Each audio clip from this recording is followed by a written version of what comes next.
based on your experience, do you have any top tips for co-production? Top tips. So I think it's better when you have a bit of money to support it. So I'd put some money into it. I think it's really helpful to have very clear roles and responsibilities for everybody involved.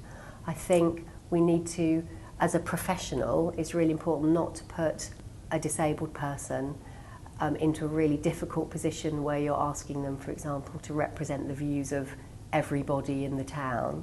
I think it's really important that the professionals are really clear about how they need to work to make it right. And I suppose my last top tip is about honesty. And sometimes I think as professionals, you know, it's hard to say, oh, actually, we can't do that. But I think it's much better to be really clear on what the limits are. I think you need to have the leadership from the top. You need to have it modelled, not just by people like me, but by the leader of the council, the executive member responsible, the chair of the CCG. We've had the benefit of those sorts of people modelling it. And I think valuing the people who contribute their time and effort and thinking about what they can get out of it. Not only ask them questions about what about this service or what about how we've designed this, because that's consultation, that's not co-production. So ask them really early on, A, what do they want to talk about?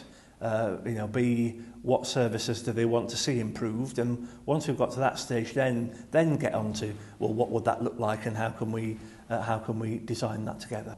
Working with people, starting to explore the assets that reside in our local communities in terms of resources, in terms of knowledge, in terms of wisdom. Unlocking that is absolutely key, and we only do that by good communication and continuing the conversation.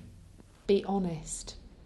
Be honest with yourself and be honest with the people that you're working with. So I know I can say to you, Sean, I don't understand what you're saying. Can you say it again?